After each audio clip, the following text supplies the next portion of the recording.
नमस्कार मित्रांनो, आपलं स्वागत आहे जीडीसी अकॅडमीमध्ये. शेवटच्या दिवसातील फायनल रिव्हिजन काय वाचायला पाहिजे आणि काय इग्नोर करायला पाहिजे. मी तुम्हाला प्रत्येक विषयामध्ये जे घटक असतील त्या घटकावरती आपण फोकस करायचा आहे.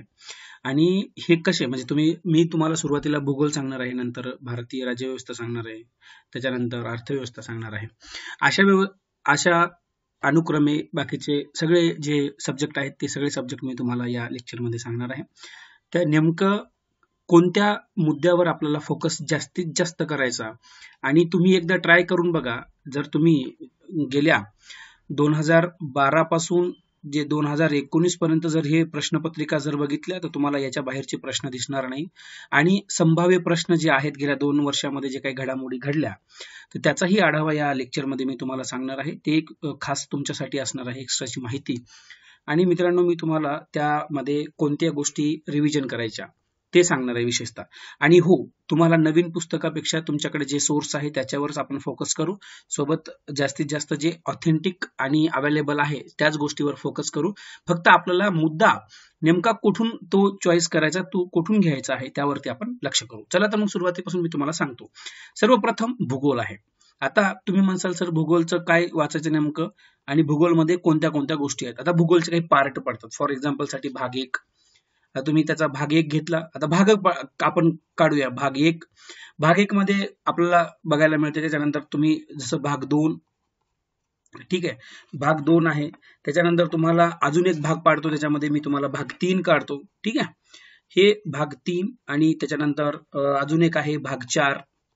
हे जे मी तुम्हाला काही सांगायलो याच्यामध्ये फार महत्वाचे काही काही मुद्दे सांगणार आहे मित्रांनो. आणि त्याच्यामध्ये दुसरं जे आहे, आता हे तुम्हाला किती सांगितले भाग? 1, 2, 3, 4. सर्वप्रथम तर तुम्ही भाग 1 मध्ये तुम्हाला प्रश्न पडला की सर भाग 1 मध्ये काय काय आहे. तर मित्रांनो, जे भाग 1 आहे त्याला आपण स्थान असं नाव देऊया, बरोबर. आता या स्थानमध्ये तुम्हाला काय काय वाचायचं, तर तुम्हाला हे वाचायचं की त्याच्यामध्ये नंबर 1 ए, जे की अवकाशामधील जे आपल्या पृथ्वीचं स्थान आहे ते अवकाशामधील आपल्या पृथ्वीचं स्थान. फॉर एक्झाम्पल साठी सूर्यमाला, पृथ्वीची उत्पत्ती. त्याच्यानंतर तुम्हाला पृथ्वी आणि ते जे अक्षांश रेषांश हे जे आहेत ते वेळ वगैरे हे तुम्हाला त्याच्यामध्ये बघायचं. म्हणजे तुम्ही पृथ्वीचं स्थान बघू शकता, त्याला असं म्हणू शकता पृथ्वीचे स्थान. ठीक आहे. त्याच्यानंतर मित्रांनो दुसरा एक टॉपिक आहे ते तुम्हाला सांगतो, नंबर बी. याच्यामध्ये मी तुम्हाला सांगणार आहे आपल्या पृथ्वीचं भारतातील स्थान. ठीक आहे, पृथ्वीवरील भारताचे स्थान.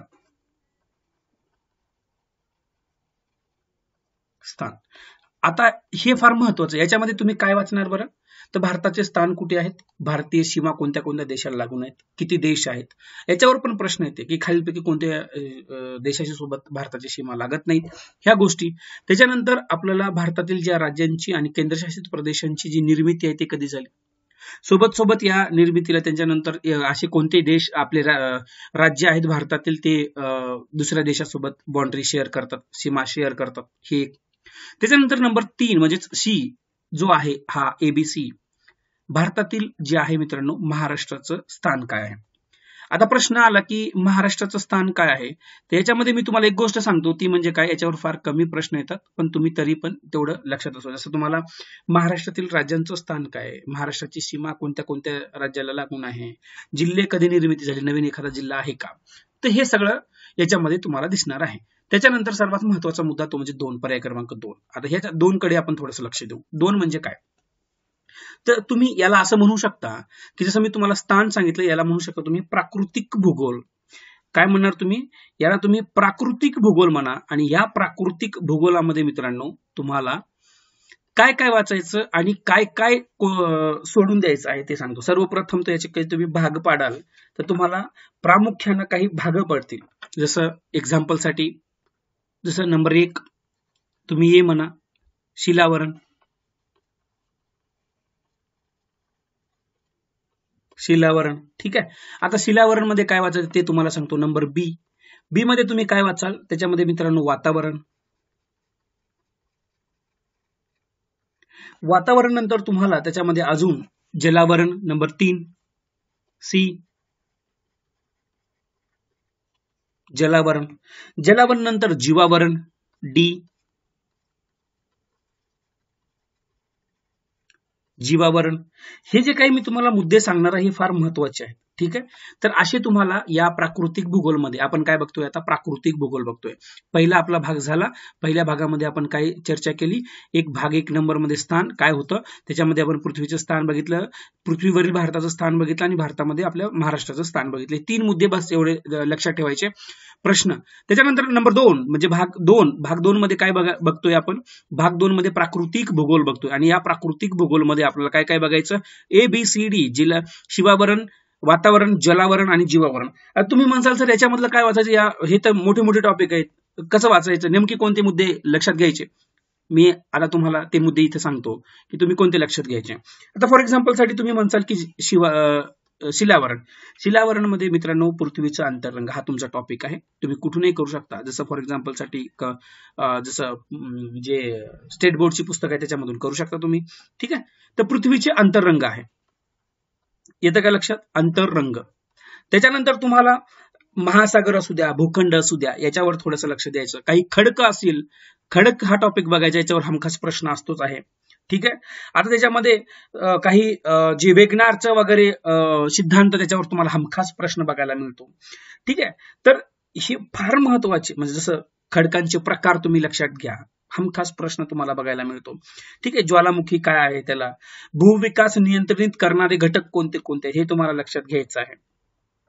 ठीक आहे, मग तुम्ही त्याच्यानंतर तुम्हाला अजून एक महत्वाचं म्हणजे जे त्याच्यामध्ये विकास कसा झाला या शिलावरणामध्ये, नदीचं कार्य, वाऱ्यांचं कार्य, भूजल कार्य, हे तुम्हाला थोडक्यात बघायचं आहे.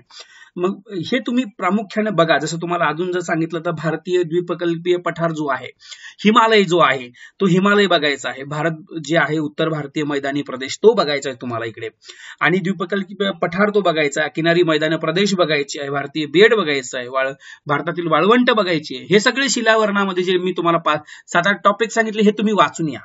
याच्यामध्ये तुम्हाला हमखास प्रश्न भेटणार आहे. त्याच्यानंतर मित्रांनो येतं ते म्हणजे वातावरण. आता वातावरणामध्ये तुम्ही काय करणार, सर वातावरण हा टॉपिक आहे, वातावरणामध्ये कोणते महत्वाचे आहेत ते तुम्हाला मी सांगतो. वातावरण म्हटलं की आपलं सर्वात प्रथम काय येतं टॉपिक, हवामान. बरोबर का, चला हवामान आहे. हवामानामध्ये तुम्ही वातावरणातील घटक वाचा, त्यांची संरचना बघा, सौरशक्ती काय आहे, हवामानाचे घटक कोणते आहेत. त्याच्यानंतर तुम्हाला हवामानाचे घटक बघताना तुम्हाला तापमान बघायचं, वायुदाब बघायचा, वारे बघायचं, आर्द्रता आहे, सांद्रीभवन आहे, वृष्टी आहे. ह्या सगळ्या गोष्टी तुम्हाला वातावरणामध्ये जे हवामान टॉपिक आहे त्याच्यामध्ये बघून घ्या. हे तुम्ही स्टेट बोर्ड मधून बघू शकता इझिली, काहीच प्रॉब्लेम नाही तुम्हाला. आता मी प्रत्येक गोष्ट लिहून देणार नाही, काही गोष्टी सांगतो, पण तुम्ही पॉज करून हा व्हिडिओ बघू शकता, 2-3दा बघा. हे फायनल रिव्हिजन असणार आहे. याच्या बाहेर तुम्हाला सध्याच्या घडीला तरी प्रश्न फार कमी आहेत की ते विचारतील. त्याच्यानंतर तुम्हाला जो महत्वाचा टॉपिक आहे वातावरणातील मित्रांनो ते म्हणजे भारताचं हवामान. भारताचे हवामान. आता तुम्ही म्हणसाल तर भारताच्या हवामानामध्ये काय वाचू मी, बरोबर. जसं तुम्हाला साधं सोपं माहिती आहे की भारतीय हवामानामध्ये जे प्रभावित ते टाकणारे घटक कोणते आहेत किंवा ते करणारे घटक कोणते आहेत, असा तुम्ही एखादा टॉपिक वाचा. जसं हिवाळा आहे, ते मान्सून कोणते आहेत, कोणपर्यंत असं त्याच्यावर एक प्रश्न येतो. हे एक आहे तुम्हाला नैऋत्य मान्सूनचं आगमन आहे, नैऋत्य मान्सून वाऱ्यापासूनच्या शाखा काय आहेत, ह्या सगळ्या कोणते ऋतू आहेत हे बघायचं तुम्हाला, बरोबर का. भारतीय पर्जन्यांचं वितरण वगैरे, तुम्ही भारतीय हवामानाचे प्रदेश कोणते आहे हे तुम्ही सहज बघू शकता. आणि शेवटी जाता जाता तुम्हाला जर वाचायचं झालं तर तुम्ही महाराष्ट्राचा बघा, तर तुम्हाला महाराष्ट्रामध्ये 2-3 टॉपिक बघा. जसं तुम्हाला महाराष्ट्रातले ऋतू कोणते आहेत, महाराष्ट्राचं हवामान कोणतं आहे आणि महाराष्ट्राचा हवामानचे विभाग, हे 2-3 गोष्टी महाराष्ट्राच्या रिलेटेड बघा. काम इथं तुमचं इनफ आहे तुम्हाला. त्याच्यानंतर येतं जलावरण.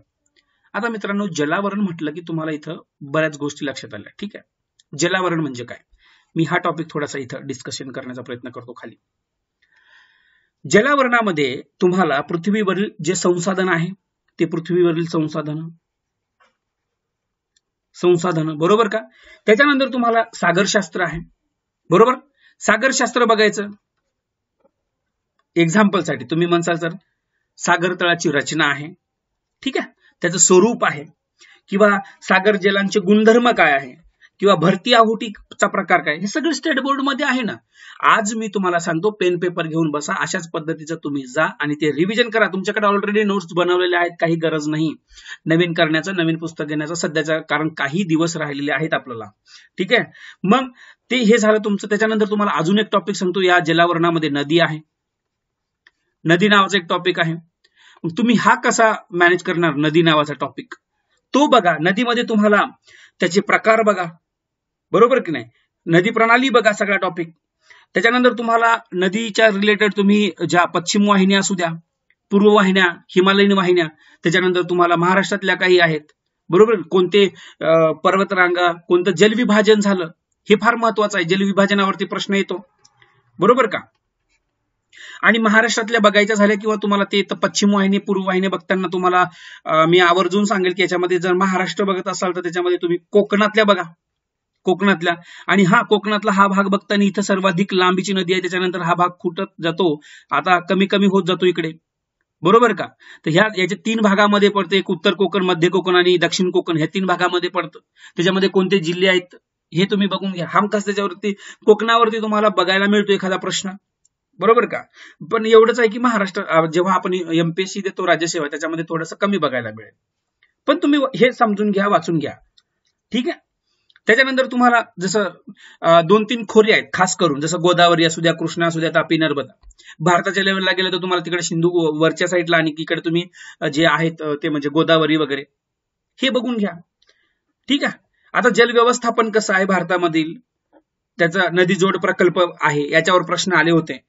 रेन वॉटर हार्वेस्टिंगची जी काय आतापर्यंतची जी पद्धत आहे ती बघून घ्या, ठीक आहे? पाणलोट क्षेत्र व्यवस्थापन त्याचं कसं असतं, जलसिंचन वगैरे, ही पद्धत वगैरे. आजकाल खूप मोठ्या प्रमाणामध्ये पूर येतात, त्यावरचे काय उपाययोजना. एखाद्या वेळेस करंटमध्ये असा एखादा प्रश्न आला तर तो तुम्हाला सांगता येतो. आता एक फार मोठी ट्रॅजेडी झाली, ते काय प्रश्न येणार नाही मला उत्तराखंड म्हणतं, तो सोडून द्या तुम्ही, ठीक आहे? आता हे झालं तुम्हाला सांगितलेलं मित्रांनो मी या जलावरण. आता जीवावरण एक टॉपिक आहे, या जीवावरणावरती काय काय तुम्हाला वाचायचं आहे. आता जसं हवामान असू द्या, वनस्पती आहे, यांच्यामध्ये तुम्हाला समशीतोष्ण तो प्रकार काय आहे, त्याच्यानंतर गवताळ प्रदेश काय आहे, बरोबर? पानझडी, हे असे उष्णकटिबंधीय ते बघा, त्याच्यावर प्रश्न येतो. विषुवर्तीय प्रदेश बघा, निमसदाहरित पानझडी वने काय आहे, याच्यावर एक प्रकारामध्ये प्रश्न असतो. उष्ण वाळवंटी प्रदेश वगैरे. त्याच्यानंतर तुम्हाला महाराष्ट्रातील बघायचं असेल तर महाराष्ट्रातलं वनाच्या संदर्भातील बघा, किंवा मृदा याच्यावर एक टॉपिक असतो, म्हणजे एखादा प्रश्न बघायला मिळतो. त्यांचे गुणधर्म, धूप, प्रकार, समस्या, हे त्याची निर्मिती कशी होती वगैरे वगैरे. हजारो वर्षे जर लागतात त्या एका मृदेला म्हणजे तयार होण्यासाठी. मृदेमध्ये घटक कोणते आहेत? 4 घटक असतात, आपल्याला हे सर्वांना माहिती आहे. ते घटक कोणते कोणते आहेत, ठीक आहे, बरोबर? हे लक्षात ठेवा. 45%, 5%, 25-25, हवा, पाणी 25-25, आणि याच्यामध्ये तुम्हाला सेंद्रिय पदार्थ, आणि हे काय आहे तर ही आहे माती. अशा प्रकारचं तुम्हाला हे सगळं दाखवलं, याच्यामध्ये जास्त काही मोठं नाही आहे, थोडक्यात तुम्ही समजून शकता. आता पुढे येतं ते म्हणजे मित्रांनो पर्याक्रम, जे घटक तिसरा. आता तिसरा घटक मी तुम्हाला इथे सांगतो, त्याचं नाव आहे पर्यावरण. तुम्ही म्हणाल सर पर्यावरण काय वाचायचं याच्यामध्ये? आता सध्याला मी फायनल रिव्हिजनचं सांगतो, बाकीचं मला तुम्ही म्हणसाल तर मी तुम्हाला जास्त काही सांगणार नाही इकडे. फायनल रिव्हिजन मध्ये तुम्हाला काय करायचं ते तुम्हाला आता थोडक्यात सांगतो. जसं तुम्ही जर म्हणसाल तर परिस्थितिकी आणि परिसंस्था, त्या तुम्ही बघा, परिसंस्था, ठीक आहे, फायनल मध्ये. त्याच्यानंतर तुम्हाला हे झाल्यानंतर मित्रांनो तुम्ही या परिसंस्थेची रचना कशी आहे, त्याचे प्रकार काय आहेत, ठीक आहे. आता या संस्थेमध्ये अजून एक महत्वाची गोष्ट ती म्हणजे काय, ऊर्जा वाहक किंवा ऊर्जा संक्रमण, हे थोडकं बघून घ्या. ऊर्जा वाहन, यालाच तुम्ही एक वेगळ्या नावाने ओळखू शकता, ऊर्जा संक्रमण, ठीक आहे. हे असं एक महत्वाचं आहे तुमच्यासाठी. त्याच्यानंतर तुम्ही पोषक द्रव्यांचे ते बघून घ्या, कोणते कोणते आहेत, कार्बन असू द्या, नायट्रोजन असू द्या, ऑक्सिजन आहे, हे सगळं तुम्हाला तिथं बघायचं आहे, बरोबर? पोषण द्रव्य. चला, येतंय लक्षात? चला पुढे जाऊ आपण.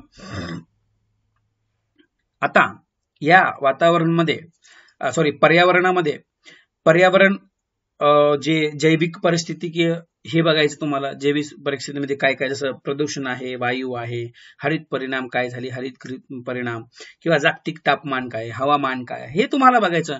एकदा तर क्योटो प्रोटोकॉल विचारला होता. क्योटो प्रोटोकॉल हा करार काय आहे, क्योटो प्रोटोकॉल, बरोबर का? हे तुम्हाला क्योटो करार काय आहे वगैरे ते विचारले जातील, ते तुम्ही थोडंसं बघून घ्या. आणि पुस्तकामध्ये आजकाल आहे, अशातला भाग नाही की मी तुम्हाला नवीन काही सांगतो, हे ऑलरेडी येऊन गेलेलं आहे सगळं. ठीक आहे. हवामानामधले खास करून बदल कोणते असतात, हवामानामधले बदल ते तुम्हाला विचारले जातील. आणि जेव्हा तुम्ही जैविक परिस्थितिकीय म्हणता, ज्याला जल प्रदूषण काय आहे, ध्वनी प्रदूषण काय आहे, जल प्रदूषण, बरोबर का, प्रदूषण. त्याच्यानंतर मित्रांनो तुम्हाला किरणोत्सारी प्रदूषण काय, सागरी प्रदूषण काय, याच्यावरती येतं. तुम्हाला जैविक परिस्थितिकीयमध्ये तुम्हाला जैवविविधता काय आहे, भारतातील जैवविविधता काय आहे, एकदम अतिसंवेदनशील क्षेत्र कोणतं आहे, हे तुम्हाला बघायचंय आणि हे याच्यावर प्रश्न तुम्हाला जमतील. ठीक आहे. चला, अजून एक महत्वाचा ऍड करतो, ते म्हणजे जागतिक वारसा स्थळ. जागतिक वारसा स्थळे. ठीक आहे, हा एक मुद्दा. आता त्याच्यानंतर मित्रांनो, पर्यावरणावर काही विशेष कायदे आहेत का, पर्यावरणावर काही विशेष कायदे आहेत का, विशेष कायदे जे की येतात, हे तुम्हाला खास करून सांगणार आहे. हे तुम्ही बघा. बरोबर. एखाद्या वेळेस पाणी पर्यावरण जे आहे, त्या पाणी पर्यावरण जे काही कायदे असतील ते हवामानाच्या पर्यावरण रिलेटेड कायदे असतील, काय का, राष्ट्रीय हरित प्राधिकरण आहे, काही अशी घनकचरा व्यवस्थापन, शाश्वत विकास, हे पण लक्षात ठेवा. शाश्वत विकास, याच्यावर तुम्हाला प्रश्न विचारला जाईल. शाश्वत विकास आणि येतो, बरोबर का, त्याला सस्टेनेबल डेव्हलपमेंट गोल आपण असं म्हणतो, SDG, सस्टेनेबल डेव्हलपमेंट गोल. किती आहेत सांगा बरं कमेंट मध्ये, किती आहेत ते तुम्ही. तर याचा काय तुम्हाला बघायचं आहे, याचा मुख्य उद्देश काय आहे, विकासाचा मार्ग काय आहे, त्या शाश्वत ध्येय काय, भारताची त्याच्यामध्ये भूमिका काय आहे, हे तुम्हाला बघायचं. आता हे झालं पर्यावरणाच्या रिलेटेड. आता पुढचा प्रश्न सांगतो, तो म्हणजे भाग 4. भाग 4 मी काय सांगितलं होतं तुम्हाला, भाग 4 मध्ये मी तुम्हाला सांगितलं होतं की मानवी, आर्थिक आणि सामाजिक भूगोल ज्याला तुम्ही म्हणता, तो मी इथं सांगणार आहे, ज्याला मानवी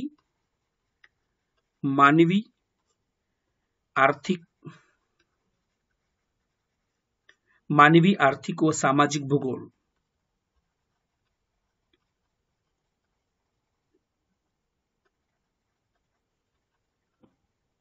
सामाजिक भूगोल याला तुम्ही कसं बघता, याच्यामध्ये नेमकं आता आजकालचं तर फार मोठ्या प्रमाणामध्ये स्थलांतर होत आहे. काय करणार तुम्ही, सर्वप्रथम तुम्ही कोणता टॉपिक बघणार, तर मित्रांनो मी तुम्हाला सांगेल ते म्हणजे लोकसंख्या.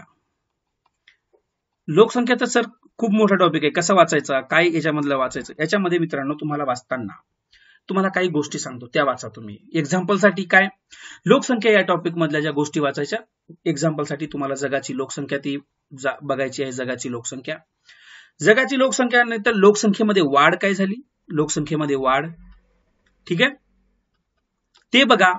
त्याच्यानंतर मित्रांनो तुम्हाला लोकसंख्येचं वितरण आहे, घनता आहे, लिंग गुणोत्तर, साक्षरता हे आहे. भारताची लोकसंख्या बघा. भारताचं लोकसंख्या विरुद्ध काही विषयी काही धोरण आहे का, ते धोरण बघा. हे तुम्हाला लोकसंख्येच्या संदर्भातील तुमच्या प्रश्नांची उत्तर. आणि सोबत जर विषय असेल वेळ, तर तुम्ही विशेष महाराष्ट्राचं पण लोकसंख्या बघा. महाराष्ट्रातल्या लोकसंख्येच्या संदर्भातील काही महत्वाचे काही धोरण आहेत का, किंवा धोरण तर हे सगळे देशाच्या संदर्भात असतील, तुम्हाला हे महाराष्ट्राची फक्त लोकसंख्या बघा, स्थलांतरित बघा, लिंग गुणोत्तर, साक्षरता हे बघा, महाराष्ट्रातील घनता बघा, शहरं बघा. हे झालं तुमचं फायनल रिव्हिजन मधला मुद्दा. अजून एक तुम्हाला सांगतो, ते मुद्दा याच्यामध्ये आहे, तो म्हणजे स्थलांतर. मी तुम्हाला सुरुवातीला सांगितलं की तो मुद्दा कोणता आहे सर, मी तुम्हाला सांगितलं होतं, ते म्हणजे स्थलांतर.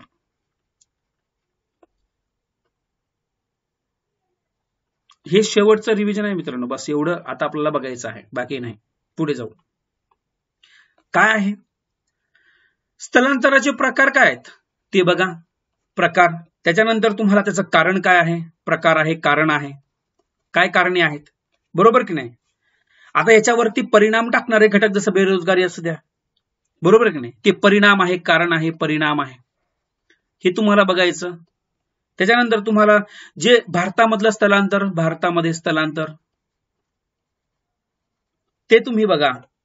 महाराष्ट्रातील असू द्या, हे तुम्हाला बघायचं आहे प्रामुख्यानं, ठीक आहे. आता याच्यानंतर अजून एक मी तुम्हाला टॉपिक सांगतो, त्या टॉपिकचं नाव आहे वसाहत भूगोल. आता असे प्रश्न फार जास्त येत नाहीत, पण एक असू द्या, ठीक आहे. आता याच्यामधलं काय वाचणार तुम्ही, बरोबर की, नागरी वसाहत असू द्या, वस्त्यांची जागा आजकालच्या याच्यामध्ये, नागरीकरण असू द्या, त्यांची प्रक्रिया असू द्या, समस्या असू द्या नागरीकरणाच्या, बरोबर की नाही, वसाहतीचा प्रकार कोणते आहे, वसाहतीची स्थिती काय आहे, स्थान कोणतं आहे, अशा प्रकारचं तुम्ही वाचा. अजून एक पुढचा एक प्रकार येतो मित्रांनो, तो म्हणजे आर्थिक भूगोल.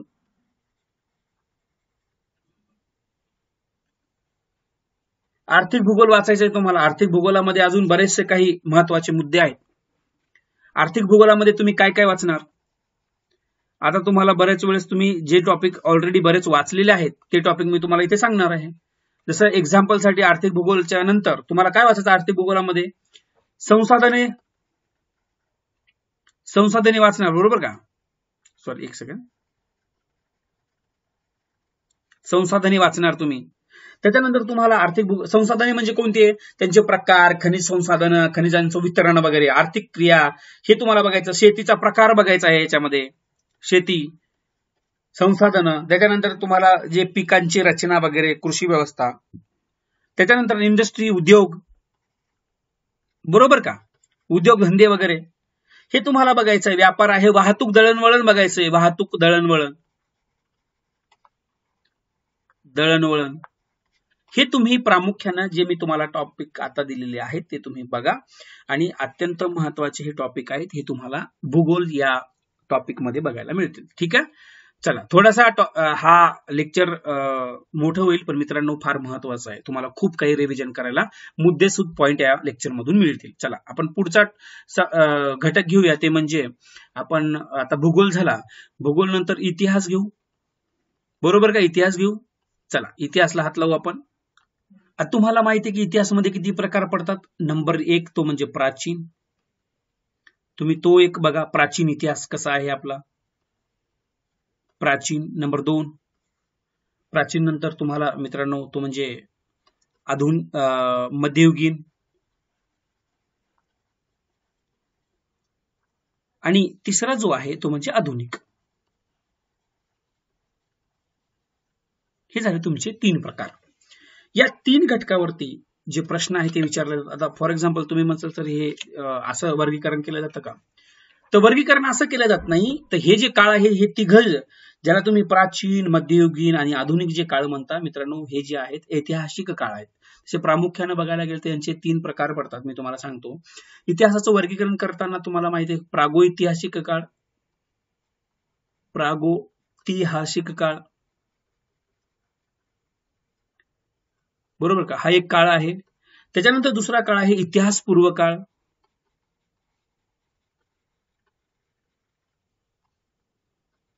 इतिहासपूर्व काळ. आणि तिसरा जो आहे ऐतिहासिक काळ.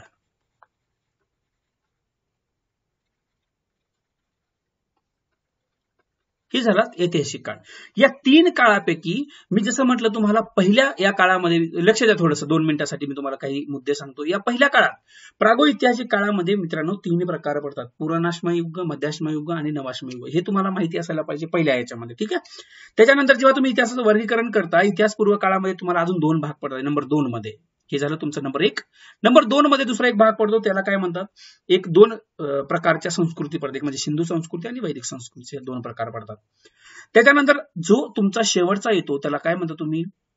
ऐतिहासिक काळ. ऐतिहासिक काळामध्ये 3 प्रकार पडतात. एक म्हणजे प्राचीन, दुसरं मध्ययुगीन आणि तिसरा जो आहे आधुनिक. हे असे प्रकार पडतात आणि हे तुम्हाला लक्षात ठेवायचं. ठीक आहे. आता तुम्ही म्हणसाल की सर, जसं ऐतिहासिक पूर्व काळामध्ये जे वैदिक संस्कृती आहे, वैदिक संस्कृतीचे अजून ऋग्वैदिक आणि उत्तरवैदिक काळ, हे 2 प्रकार पडतात. हे तुम्हाला तिथे लक्षात ठेवायचं आहे. तर अशा पद्धतीचं तुम्हाला मी सांगितलं. आता या प्राचीन मध्ये मी तुम्हाला 2 टॉपिक सांगणार आहे. प्राचीन मध्ये तुम्हाला काय काय लक्षात ठेवायचं, तुम्ही काय मुद्दे वाचावे आणि काय सोडून द्या, याच्यामध्ये काही घटक आहे. जसं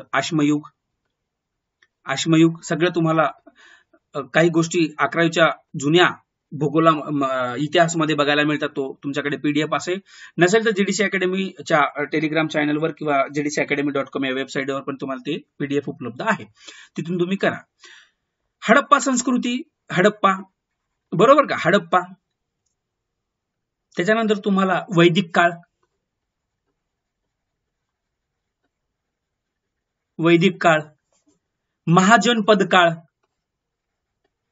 महाजनपद काळ, हे तुम्हाला प्रश्न येणार आहे, बरोबर का? मौर्य साम्राज्य, मौर्योत्तर साम्राज्य, गुप्त साम्राज्य, हे तुम्ही 2-3 असे जे काही मी तुम्हाला 5-6 टॉपिक सांगितले त्याच्यामधून करा. प्राचीन इतिहासामधून तुम्हाला 2-3 कधी 4 कधी असे प्रश्न विचारले जातात. मध्ययुगीन मध्ये थोडे कमी विचारले जातात, पण ठीक आहे, ते तुम्हाला करायचे आहेत. मध्ययुगीन मध्ये सोडू नका त्याला तुम्ही. बरोबर का? मध्ययुगीनमध्ये तुम्ही जे काही कालखंडाची सुरुवात वगैरे जशी काही होते हे तुम्हाला जवळपास माहितीच आहे, बरोबर की नाही? चला, मग त्याच्यामध्ये तुम्हाला देवगिरीचे यादव वगैरे आहे त्याच्यावर प्रश्न विचारला जातो. मुस्लिमांचं भारतामध्ये आगमन झाल्यानंतर तुम्हाला पहिलं जे काही घराणे आहेत ते गुलाम घराणं, खिलजी घराणं, लोधी घराणं, तुगलक घराणं हे तुम्हाला बघायचे. दिल्लीची सल्तनत बघायची आहे, मुघल साम्राज्य बघायचं आहे, मुघल साम्राज्य, त्याच्यानंतर मराठा साम्राज्य बघायचं, मराठा साम्राज्य, ठीक आहे. आणि त्याच्यानंतर एवढंच नाही तर तुम्हाला काही जसे सुफी पंथ हे जे धार्मिक गोष्टी आहेत त्याच्याबद्दल थोडंसं लक्ष द्यायचं. हे झालं तुमचे आता मित्रांनो. याच्यानंतर आधुनिक काळाचा थोडासा फार मोठा इथं आपल्याला विचार करावा लागेल की आधुनिक जे विषय आहेत हे कोणते कोणते आहेत आधुनिक विषय याच्यामध्ये. तर मी तुम्हाला ते सांगतो. जसं आता प्राचीन मध्ये तुम्हाला सांगितलं स्टेट बोर्ड मध्ये आहे सगळं जे, मग बौद्ध धर्म, जैन धर्म, मौर्य, हर्षवर्धन, सातवाहन, त्याच्यानंतर त्यांच्या उपाध्या, गुलाम घराणं, खिलजी घराणं हे सगळे मी तुम्हाला सांगितले. विजयनगर असो, बहमनी राज्यामध्ये येतात ते, बरोबर की नाही? जोड्यालावामध्ये विचारलं. आता त्याच्यानंतर तुम्हाला जसं मी म्हटलं की 1773 पासून तुम्ही 1858 आणि 1858 नंतर 1947 या 3 स्टेपमध्ये जो इतिहास जर डिवाइड केला तर तुम्हाला बरंचसं काही याच्यामधून गेन करता येतं. हे एक तुम्ही लक्षात ठेवा. सोबत सगळ्यांसोबत PYQ ला सोडायचं नाही. आता करू नका PYQ, कारण तुम्ही ऑलरेडी केलं, टाइम कमी आहे त्याच्यामध्ये तुम्हाला, म्हणून सांगितलं, बाकी काहीच नाही. हे झालं इतिहासच्या संदर्भातील. आता तुम्हाला जसं तुम्ही म्हणाल तर सर आधुनिक इतिहासाच्या संदर्भात महत्वाचे गांधी वगैरे जे आहे किंवा ते टॉपिकच्या रिलेटेड तुमचं काय मत आहे किंवा तुम्ही काय सांगाल त्याच्याबद्दल, असा जर प्रश्न असेल तर मी तुम्हाला नक्कीच काही गोष्टी सांगणार आहे. जसं समाज सुधारकांचा विषय आला, बरोबर की नाही? समाज सुधारकांचा विषय तुम्ही घ्या. तुम्हाला भारतामध्ये इंग्रजांची या सत्तेची स्थापना कशी झाली, प्लासीची लढाई झाली, त्या प्लासीच्या लढाईनंतर कोणती लढाई झाली, बक्सरची असू द्या. आणि त्याच्यानंतर जशी सत्ता स्थापन झाल्यानंतर मित्रांनो पुढे काय करायचं आपल्याला, तर पुढे एक महत्वाचा पार्ट येतो, तो म्हणजे आपल्याला 1857चा उठाव. 1857चा उठाव, त्या उठावाची कारण, त्याच्यानंतर तुम्हाला 1857चा उठाव नंतर 1885चं जे इंडियन नॅशनल काँग्रेस आहे त्या इंडियन नॅशनल काँग्रेसवर भर द्यायचा आहे. प्रदेशातील त्यांचं कार्य काय होतं, महत्वाचे गव्हर्नर जनरल, व्हाईसरॉय ह्याच्या महत्वाच्या त्यांच्या संदर्भातील माहिती, स्वातंत्र्य भारतामध्ये तुम्हाला जो इतिहास आहे तो बघायचा आहे. तुम्ही काही महत्वाचे काही इंदिरा गांधींचे कार्य आहेत का ते बघायचं. ईस्ट इंडिया कंपनीनं अजून काय काय केलं, सामाजिक किंवा सांस्कृतिक धोरणं बघा तुम्ही, बरोबर की नाही? हे सगळं तुम्हाला बघायचं आहे स्वतः. आणि त्याच्यानंतर तुम्ही महाराष्ट्रात बघाल तर विशेष महाराष्ट्र संदर्भातील काय कार्य केलं, बरोबर की नाही? इंग्रजांची राजवट कशी होती, कोणते कोणते इथं प्रांत होते, त्यांचे गव्हर्नर कोण होते, तर हे तुम्हाला थोडंफार बघायचं. आणि त्याच्यानंतर राहिला प्रश्न जो सोशल रिफॉर्मर्स, म्हणजे ज्याला तुम्ही जे समाज सुधारक म्हणता,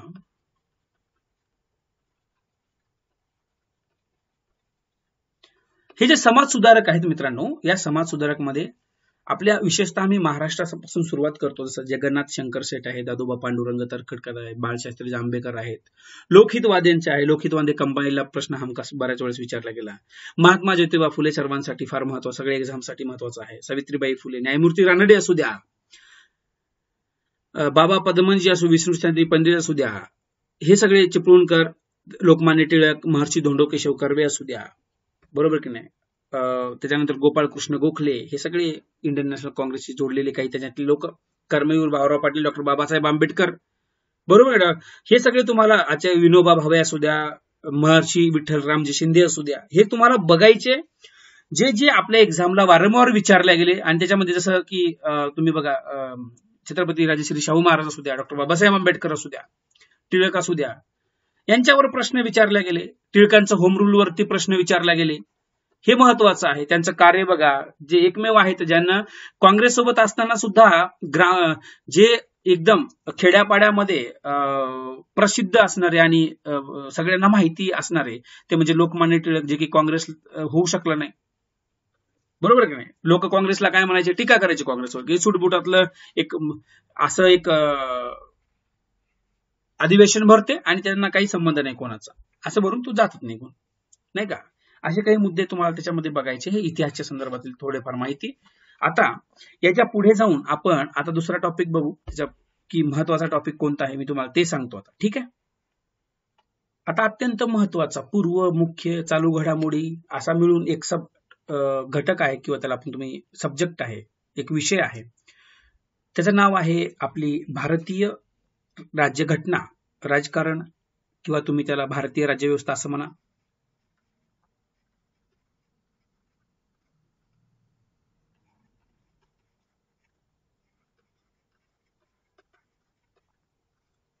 भारतीय राज्यव्यवस्था. आता या भारतीय राज्यव्यवस्थेमध्ये आपल्याला महत्वाचे जे मुद्दे आहेत ते निवडायचे आहेत. तर मित्रांनो, हा एक असा टॉपिक आहे की याच्यामध्ये तुम्हाला राज्यसेवा पूर्व, मुख्य, मुलाखत, चालू घडामोडी आणि जीएस पेपर सेकंड तर तुम्हाला माहितच आहे, हा एकमेव असा सर्वात स्कोरिंग सब्जेक्ट आहे, नाही का. तर याच्यामध्ये सध्याच्या घडीला मी तुम्हाला जास्त म्हणेल तर तुम्ही याच्यामध्ये सरनामा वगैरे वाचा. सरनामामधले जे 9 शब्द आहेत ते 9 शब्दावरती जास्त फोकस करा, ठीक आहे. संघ आणि त्याचे क्षेत्र, त्याच्यावरती प्रश्न काय येऊ शकतो, कारण JNK चा मुद्दा तुम्हाला माहिती आहे, जम्मू आणि काश्मीर, त्याच्यामुळे तो बघायचा आहे. संघ आणि त्याचे राज्यक्षेत्र. केंद्रशासित प्रदेश, ते तुम्हाला हे जे टॉपिक आहे तो बघायचा, खास करून कोणते आहेत, किती आहेत सध्याला. आणि अजून एक महत्वाचा जो चर्चेत आहे, याच्या अगोदर मी तुम्हाला म्हणत होतो 2012 ते 2019 पर्यंत फक्त एक प्रश्न विचारला होता राज्यसेवा पूर्व परीक्षेमध्ये. आता ते याच्यामध्ये कदाचित जास्त विचारू शकतात, 2-3 तरी प्रश्न सहज येऊ शकतात. त्याचं नाव आहे नागरिकत्व, सिटिझनशिप आपण त्याला म्हणतो. तुम्ही म्हणसाल सर का, कारण तुम्हाला माहित आहे CAA काय आहे. त्याच्यानंतर जे मुद्दा झाला होता, फार चर्चेत होता, 2-3 महिने कंटिन्यू याच्यामध्ये लोकांनी याच्यात उपोषण केली, आंदोलन केली, विरोध दर्शविला, चर्चेत होता, न्यूज मध्ये होता, फार मोठा टॉपिक. कदाचित जर आपले जसं आयोगाने सांगितलं की हे सगळे टॉपिक अगोदरचे आहेत, तर हा मुद्दा कदाचित लेट येऊ शकतो, पण हा विचारला जाईल एवढं तुम्हाला सांगतो. त्याच्यानंतर येतं फंडामेंटल राईट. तुम्ही म्हणसाल सर फंडामेंटल राईट तर अत्यंत महत्वाचा आहे. जम्मू आणि काश्मीरच्या रिलेटेड एक हिबॅकस कार्पस जे कॉन्स्टिट्युशनल रेमेडीज आहेत ते तुम्ही, घटनात्मक उपाययोजना ते तुम्ही बघा. त्याच्यावर हमखास प्रश्न असणारच आहे, वादच नाही काही त्याच्यामध्ये. जसं मी तुम्हाला म्हटलं की तुम्हाला बघायचं आहे त्याच्यामध्ये, आणि तुम्ही काय बघणार तर 100% तुम्हाला, जसं आता महाराष्ट्रामध्ये काही, जसं मुंबईमधले काही लोकांना, जसं काही न्यूज रिपोर्टरला काही धरून घेऊन गेले होते, आणि त्याच्यामध्ये काही लोकांनी त्यांनी सांगितलं होतं की जसं सुप्रीम कोर्ट आणि हायकोर्टाला सुनावताना बोलले होते की तुम्ही पर्सनल लिबर्टरीचा जो काही आहे तुम्ही त्याचं हनन करताय, आणि त्याच्यामध्ये त्याच्या आम्हाला लक्ष घालणं भागच आहे. ते म्हणजे कलम 32चा वापर केला होता. कलम जे आहेत त्या हे करून त्याच्यामधले जे काही पॉवर आहे ते वापरली. हिबॅकस कार्पस खास करून जम्मू आणि काश्मीर आणि आपल्या मुंबईमध्ये जे घटना घडल्या त्याच्या संदर्भात. अजून एक आहे की वकिलांनी याच्या संदर्भात आंदोलन पण केली होती, ते एक लक्षात ठेवा, ठीक आहे. अजून एक महत्वाचा मुद्दा येतो तो म्हणजे DPSP. तुम्ही म्हणसाल सर हे किती महत्वाचं आहे, हे पण आपल्यासाठी फार महत्वाचं आहे. DPSP मध्ये 3 प्रकार येतात, एक म्हणजे समाजवादी, गांधीवादी, त्याच्यानंतर तो दुसरा एक येतो, एक म्हणजे बुद्धिवादी आणि उदारमतवादी, ठीक आहे. तर यांच्यावरती थोडंफार कलमांचा जास्त फोकस असतो आयोगाचा. कलमांवर विचारल्या जातात, जोड्याला विचारल्या जातात, कधी कधी कायद्यावरती प्रश्न येतो, काय नवीन आहेत. बऱ्याच वेळेस कोणत्या याच्यामधून तो कायदा RTE मध्ये आला, राईट टू एज्युकेशन कंपल्सरी करला, तो त्याच्यावर प्रश्न विचारले गेले, ठीक आहे. अजून एक आहे ते म्हणजे फंडामेंटल ड्युटीज. मित्रांनो, हे तुम्हाला माहिती आहे 11 ड्युटीज आहे. त्याच्यामध्ये सुवर्णसिंग समिती कशासाठी तिचा केला होता, 3 किती 8च्या शिफारस केली होती की 10ची शिफारस केली होती. मग एकूण किती आहेत, एकूण आहेत 11. मग हे 11वं कुठून आलं, कोणती घटना दुरुस्ती आहे ती, हे सगळं तुम्हाला माहिती पाहिजे. 2002 मध्ये एक घटना दुरुस्ती झाली, त्याच्यामध्ये हे 11वं ऍड केलं. मग सुवर्णसिंग समितीने काही शिफारस केली होती, फॉर एक्झाम्पल साठी मतदानाचा जो होता त्याची शिफारस केली, त्याची काय ऍड केली नाही. ह्या सगळ्या गोष्टी तुम्हाला फंडामेंटल ड्युटीज मध्ये बघायच्या आहेत. आणि फंडामेंटल ड्युटीचं जे कलम आहे, भाग किती आहे, भाग 4 आहे मित्रांनो. भाग 4 मध्ये तुम्हाला कलम किती आहे, 51 ये आहे. हे तुम्हाला अशा गोष्टी एकदम तोंडपाठच झाल्या पाहिजे. हे फायनल रिव्हिजन मध्ये तुम्हाला काय काय करायचं ते मी तुम्हाला सांगतो. हे तुमच्याकडे ऑलरेडी सगळा डेटा आहे, तुम्हाला वाचायचा आणि जायचा आहे, ठीक आहे. चला, सोबत सोबत फंडामेंटल वाचताना, फंडामेंटल राईट्स वाचताना किंवा हे, तर न्यायालयीन पुनर्विलोकन हा मुद्दा फार महत्वाचा असतो, नाही का? तर ते तुम्ही बघत चला यावेळेस. आणि आता पुढे गेलो तर आपल्याला अजून काही मुद्दे बघायला मिळतात. एक्झाम्पलसाठी कोणते? तर ते म्हणजे मित्रांनो संसदीय शासन पद्धती, बरोबर. त्याच्यानंतर तुम्हाला अजून महत्वाचा आणीबाणी, त्याची तरतूद काय आहे. त्याच्यानंतर तुम्हाला महत्वाचा टॉपिक आहे राष्ट्रपती आहे. राष्ट्रपती, राजवट बघा आणीबाणीच्या टायमाला त्या कोणत्या आहेत, तिन्ही कलम बघा, 1, 2, 3 कलम. हा, पंतप्रधानावर जास्त प्रश्न विचारला जात नाही, त्याच्यामुळे तुम्ही हायरार्की म्हणजे जर वाचत असाल तर उपराष्ट्रपती बघा, राष्ट्रपती, उपराष्ट्रपती बघा. पण पंतप्रधान मी म्हणणार नाही तुम्हाला पंतप्रधानाचा टॉपिक तुम्ही वाचावा, ठीक आहे. हा, तर याच्यापेक्षा तुम्ही काय करा, केंद्रीय कॅबिनेट मंडळ वाचा आणि केंद्रीय कॅबिनेट मंडळासोबत सोबत त्यांच्या कॅबिनेट समित्या वाचा. तुम्हाला 100% याच्यावरती एक प्रश्न असतो आणि तुम्हाला मुख्य कामाला येऊन जाईल. याच्या व्यतिरिक्त मित्रांनो एक महत्वाचा टॉपिक आहे तो म्हणजे संसद. या संसदमध्ये तुम्हाला एक महत्वाची गोष्ट म्हणजे त्याच्या एक रचना कशी झाली, कोणती, कसा भाग आहे, त्याचे अधिकार कोणते, विशेषाधिकार, हे बघायचे आहे तुम्हाला. संसदीय समित्या बघा, संसदीय तुम्हाला प्रशासकीय, कार्यालयीन, हे सगळं तुम्हाला तिथं बघायचे आहे. आणि त्याच्यानंतर एक महत्वाची घटना ती म्हणजे राज्यपाल. आता पुढे जाऊ थोडंसं. राज्यपाल, घटकांड, राज्यपाल. राज्यपालाच्या संदर्भात काय आहे, राज्यपाल बघा, त्यांची कलम बघा, बरोबर, कलम बघा राज्यपालांची. हा, मुख्यमंत्र्यावरती तुम्हाला माहिती आहे की 4 कलमांचा, जसं पंतप्रधानाचे 4 कलम आहे, मुख्यमंत्र्याचे 4 कलम आहे, थोड्यात काम होऊन जातं, ठीक आहे, जास्त प्रश्न विचारले जात नाही. राज्यांचं मंत्रिमंडळावरती जास्त प्रश्न विचारले जातात. त्यांचे राज्यांचं जे मंत्रिमंडळ आहे त्यांची रचना कशी झाली, त्यांचं विशेषाधिकार त्यांच्याकडे कोणते आहे, ते हे तुम्हाला तिथे सगळं बघायचं आहे, ठीक आहे. चला, मग त्याच्यानंतर खास करून आपली जी न्यायव्यवस्था आहे ती न्यायव्यवस्था, तिच्यावर बघायचं आहे, चर्चेमध्ये आहे सध्या.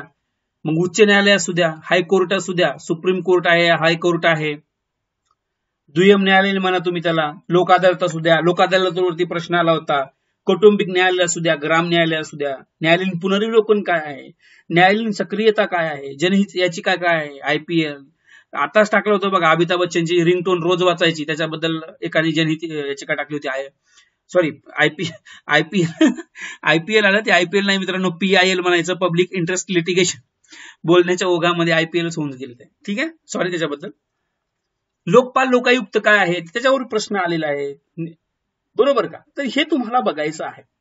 काही घटनात्मक संस्था, फॉर एक्झाम्पल साठी कॅग असू द्या, महान्यायवादी असू द्या किंवा महाधिवक्ता असू द्या, यांच्यावरती तुम्हाला प्रश्न आले.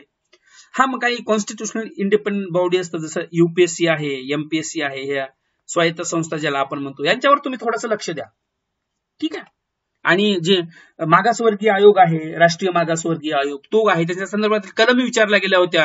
हा, कधी जे नॅशनल जे कमिशन आहे ते कमिशन विभाजन कधी झालं, त्याच्यामध्ये SC आणि ST विभाजन कधी झालं, कोणत्या कलमानुसार झालं, घटनादुरुस्ती कोणती झाली, त्याच्यावरती प्रश्न येऊन गेले, हे तुम्हाला बघायचं आहे. पक्षांतर बंदी वगैरे कायदा बघा, ग्रामपंचायतचं थोडं बघा, आणि बाकी हा टॉपिक इथून होऊन जातो, ठीक आहे. पुढे जाऊ. अजून एक अत्यंत महत्वाचा टॉपिक आहे ते म्हणजे सामान्य विज्ञान.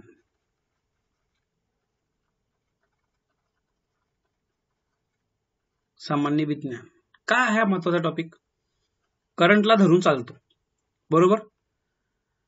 तर बऱ्याच वेळेस आपण बघितले की असे काही या टॉपिक बद्दल असे काही लोकांनी स्टेटमेंट काढले की म्हणतात की या टॉपिकवर एवढे एवढे प्रश्न आले, मुळामध्ये त्या टॉपिकवर एवढे प्रश्न कधी आलेलेच नाहीयेत, ठीक आहे.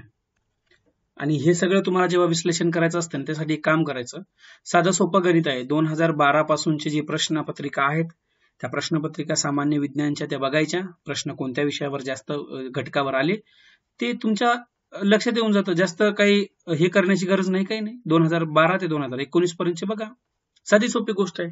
आणि हे काय याला काही वेगळं लागत नाही की कोणी सांगायला पाहिजे कोणी सांगायला नाही पाहिजे.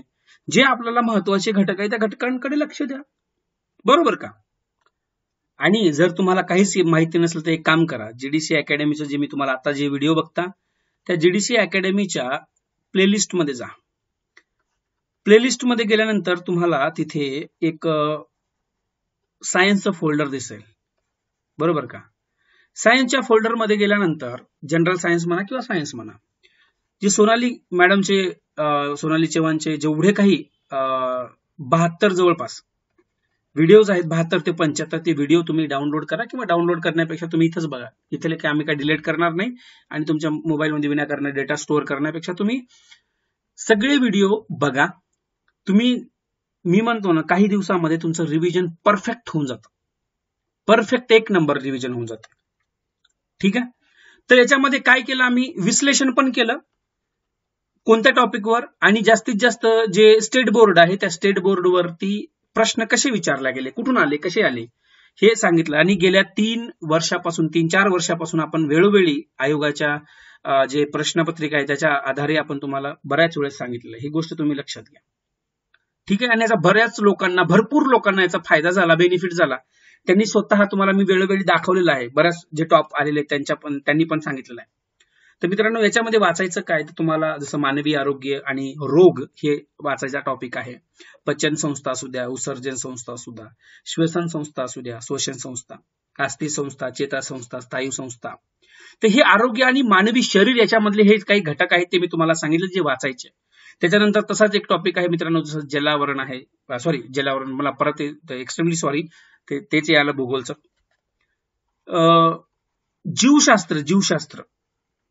जीवशास्त्र म्हणायचंय मला. अरे जीवशास्त्रामध्ये तुम्हाला जसं पेशीशास्त्र असू द्या, उत्तीशास्त्र असू द्या, सगळं स्टेट बोर्डमध्ये आहे. सजीवांचं वर्गीकरण असू द्या, सृष्टी प्राणी, सृष्टी वनस्पती, प्रकाश संश्लेषण असू द्या, हे तुम्हाला बघायचं आहे. त्याच्यानंतर अजून एक महत्वाचा घटक येतो, ते म्हणजे कोणता, तर मित्रांनो भौतिकशास्त्राचा. भौतिकशास्त्रामध्ये काय वाचाल बरं, साधं सोपं आहे. किरणोत्सारी व केंद्रोत्सारी ऊर्जा, विद्युत चुंबकीय तरंग, गती, बल असू द्या, गुरुत्वाकर्षण असू द्या, कार्य असू द्या, ऊर्जा असू द्या, शक्ती, दाब, उष्णता, तापमान, तरंग, ध्वनी, प्रकाश, हे गोष्टी तुम्हाला याच्यामध्ये भौतिकशास्त्रामध्ये बघायच्या. जास्त प्रश्न याच्यावर येत नाही. जीवशास्त्रावरती सर्वाधिक जास्त प्रश्न तुम्हाला माहिती आहे, आणि रोग वगैरे याच्यावरती प्रश्न येतात, आणि यावेळेस ते येणारच येणार. त्याच्यानंतर इथे रसायनशास्त्र, बरोबर का? रसायनशास्त्र याच्यामध्ये अणु असू द्या, एखादा टॉपिक, मूलद्रव्यांच्या आवर्ती वर्गीकरण असू द्या, द्रव असू द्या, द्रव्यांचा स्वभाव असू द्या, धातू व धातू, कार्बन कार्बनी संयुगे असू द्या, याच्यावर रासायनिक बंध आणि रासायनिक अभिक्रिया याच्यावरती प्रश्न येतात मित्रांनो. त्याच्या विचारल्या पण गेलेल्या आहेत. मग हे महत्वाचे 4 टॉपिक. आणि याचा महत्वाचा एक अत्यंत आयएमपी टॉपिक तो म्हणजे काय, तर करंट रिलेटेडच्या मुद्दे. करंट, जे काही करंट अफेअर्स मध्ये येतं मित्रांनो, ते तुम्हाला इथं वाचायचं आहे, परफेक्ट करायचं आहे. ठीक आहे. चला आता आपण अजून पुढे जाऊ. चालू घडामोडीच्या संदर्भातील तुम्हाला मी बोलतो. चालू घडामोडी कुठपासून करायच्या किंवा कोणत्या वाचायच्या.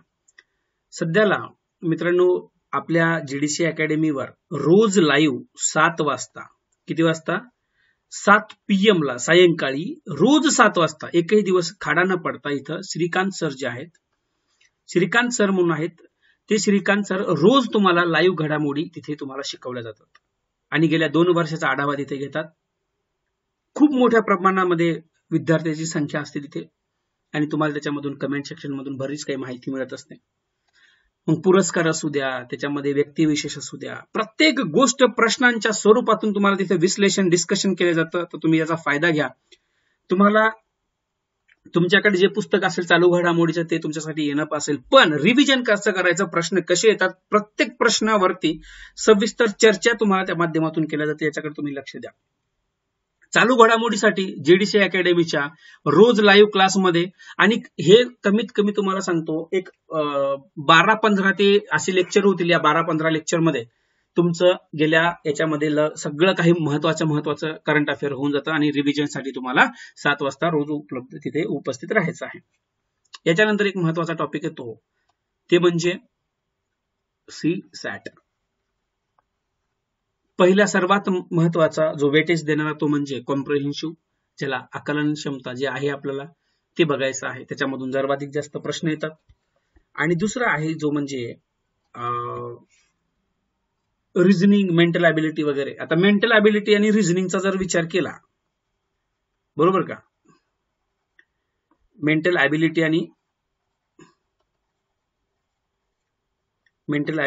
अँड रिझनिंग ॲबिलिटी,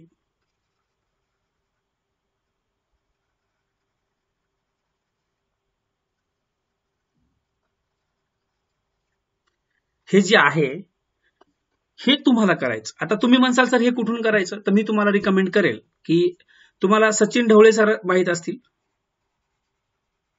सर्वांनाच माहित आहेत. यांच्या क्लासचे व्हिडिओ आपल्याही चॅनलवर उपलब्ध आहेत आणि त्यांच्या चॅनलवर सचिन ढवळे सरांच्या त्यांच्याही उपलब्ध आहे. हे सगळे तुम्हाला इनफ असतील करण्यासाठी. तुम्ही त्यांचं रिव्हिजन करा, तुम्हाला तुमचा तो भाग कंप्लीट होऊन जाईल. आणि राहिलं एखादं तुमच्याकडे कोण्याही लेखकाचं जर तुमच्याकडे कॉम्प्रिहेन्सिव्ह जर पुस्तक असेल ते तुम्ही जास्तीत जास्त बघा. पण हे बघण्याच्या अगोदर तुम्हाला जे काही PYQ जेवढे प्रश्न असतील सोडवण्याचे ते तुम्ही एकदा सोडवून घ्या, ठीक आहे. कारण तुम्ही या सीसॅटला इग्नोर करू शकत नाही. याला जर इग्नोर केलं तर तुमचा स्कोर तर सोडाच, तुम्ही याच्यामध्ये पण थांबणार नाही इतकी सत्यता आहे. म्हणून याला जास्तीत जास्त याच्यावरती भर द्यायचा आहे तुम्हाला, ठीक आहे. अजून एक विषय राहतो तो म्हणजे आपला अर्थशास्त्र. मी तुम्हाला सांगतो तो विषय, ठीक आहे. तर सीसॅटला कमीत कमी जास्तीत जास्त मी तुम्हाला सांगेल की सीसॅट साठी जास्तीत जास्त वेळ द्या, कारण हा एकमेव टॉपिक आहे जो स्कोर करू शकतो तुमचा चांगल्या पद्धतीनं. पॅसेजेसवर रोज भर द्या जास्तीत जास्त याच्यावर पॅसेज सोडवण्यासाठी, ठीक आहे. तुम्ही याला अजिबात इग्नोर करायचं नाही आहे. आणि शेवटी एक आपला विषय राहिला होता तो म्हणजे अर्थशास्त्र. आणि अर्थशास्त्रावरती सगळ्यांकडे पुस्तक आहे, मला सांगण्याची गरज नाही. पण मी शेवटच्या मुद्द्यामध्ये काय सांगायचं ते तुम्हाला इथे सांगतो. ते काय, साधारणतः एकदम महत्वाचे 6 ते 7 टॉपिक आहेत मित्रांनो. आणि त्या टॉपिक वरती हमखास प्रश्न आलेलेच आहेत आणि येणार पण याची जास्तीत जास्त शक्यता आहे. ते म्हणजे दारिद्र्य, याच्यावर प्रश्न येणारच आहे. सर्वाधिक आता सध्याला तुम्ही बघाल तर दारिद्र्य आहे, त्याच्यानंतर बेरोजगारी नंतर आपलं फार मोठ्या प्रमाणामध्ये आहे सध्या. आपण रोज आणि हॅशटॅग चालवतात काही विद्यार्थी तर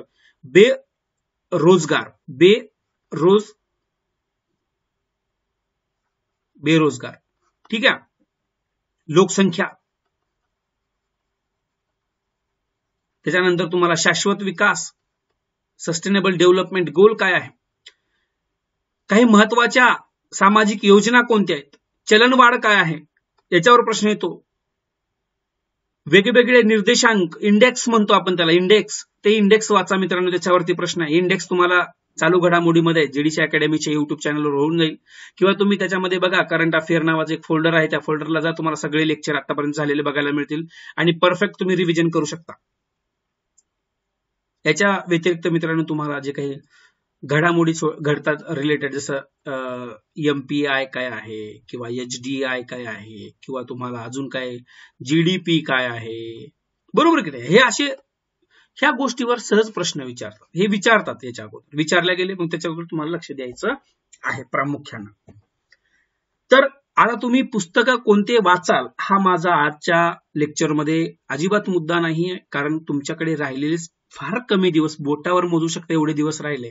आणि मित्रांनो तुम्ही त्या दिवसांचा फायदा घ्या. मला फक्त एवढंच सांगायचं आहे आजच्या घडीला की तुम्हाला जे हमखास प्रश्न येणारे मी घटक सांगितले त्याच्यामध्ये प्रामुख्याने जास्तीत जास्त ते म्हणजे जिओग्राफीचं मी तुम्हाला सांगितलं आहे, हिस्ट्री सांगितलेलं आहे, हिस्ट्री नंतर तुम्हाला मी पॉलिटी सांगितलेलं आहे, पॉलिटी नंतर मी तुम्हाला सायन्स सांगितलं, कारण हे असा रेशो लागला तर जास्तीत जास्त स्कोर याच्यामध्ये तुम्ही करू शकता. पण याच्या व्यतिरिक्त मी सर्वात शेवटी ज्याला दिलेलं आहे ते म्हणजे अर्थशास्त्र, ज्याला तुम्ही इकॉनॉमिक्स मध्ये हे सर्वात शेवटी दिलं. पण याच्या अगोदर पण एक मी करंट अफेअर सांगितलं होतं, राईट. तुम्हाला करंट अफेअर असं तुम्ही केलं तर तुम्हाला नक्कीच हमखास प्रश्न आणि जास्तीत जास्त स्कोर करू शकता. आणि याला जर वेटेज एकमेव आहे जे या सगळ्या विषयाला, या GS1 ला एकच घटक जो आहे तो तुम्हाला मेजर करू शकतो, मेजरमेंट याच्यासोबत जर करायची असेल ती म्हणजे जो आपला सीसॅट आणि या CSAT मध्ये मित्रांनो पॅसेज सर्वाधिक जास्तवर भर देणे, त्याच्यानंतर मी जसं म्हटलं त्याच्यावर एक भर देणे, असं तुम्हाला जास्तीत जास्त प्रमाणामध्ये ते लक्षात घ्यायचं आहे. ठीक आहे. आता याच्यामध्ये काय काय विसरलो किंवा काय सांगायचं विसरलो हे तुम्ही मला कमेंट सेक्शन मध्ये सांगू शकता. जर माझ्याच्यानी काही मुद्दे राहिले असतील किंवा तुमच्याकडे याच्यापेक्षाही चांगला प्लॅन असेल, बेस्ट प्लॅन असेल, तर तुम्ही मला शेअर करू शकता. माझा नंबर तुमच्याकडे सर्वांकडे आहे 99 60 18 75 95. आणि मित्रांनो आमची कंबाईनच्या येणाऱ्या एक्झामसाठी 2021च्या कंबाईनसाठी आमची टेस्ट सिरीज सुरू झालेली आहे. फक्त माफक 299 रुपये फीस आहे आणि एकूण 10 टेस्ट आहेत, फुल टेस्ट आहेत, विश्लेषणासहित आहेत. या पीडीएफ स्वरूपात आणि विश्लेषण पण पीडीएफ स्वरूपात हे तुमच्या ईमेलवर मिळणार आहे. तुम्ही डायरेक्ट फोन पे, गुगल पे करून आम्हाला स्क्रीनशॉट पाठवा, तुमचं नाव आणि तुमचा ईमेल, लगेच तुम्हाला काही मिनिटांमध्ये तो तुमच्या सगळ्या टेस्ट तुमच्या ईमेलवर मिळून जातील. ठीक आहे. काही डाऊट आला तर तुम्ही मला या नंबरवर विचारा. आणि माझ्याच्यानी काही बोलण्यात, जसं मी तुम्हाला काही ठिकाणी माझी बोलण्याच्या ओघामध्ये कमी जास्त झालं तर तिथं काही बोलण्यात कमी जास्त झालं असेल तर तिथं मला सांगा. ठीक आहे. चला, काही सजेशन तुमचे असेल तर कमेंट सेक्शन मध्ये सांगू शकता. धन्यवाद. भेटूया आपण परत एकदा पुढच्या कंबाईनच्या काय प्लॅन असावा, त्या एक्झॅक्ट टॉपिक कोणते निवडावे ह्याच्यामध्ये. आणि याच्या व्यतिरिक्त अजून एक तुम्हाला सांगतो, तुम्हाला जर वाटत असेल की अजून एखाद्या घटकावरच रिव्हिजनसाठी नेमकं काय करायचं ते सांगा, तर मी तसं तुम्ही कमेंट सेक्शन मध्ये टाका. मी त्या घटकावाला विशेष त्याचा अभ्यास करून मी तुमच्यासमोर घेऊन येण्याचा प्रयत्न करतो. ठीक आहे. चॅनलवर नवीन असाल तर सबस्क्राईब करा, बेल आयकॉनला क्लिक करा, म्हणजे डेलीचे अपडेट तुम्हाला मिळत जातील. धन्यवाद.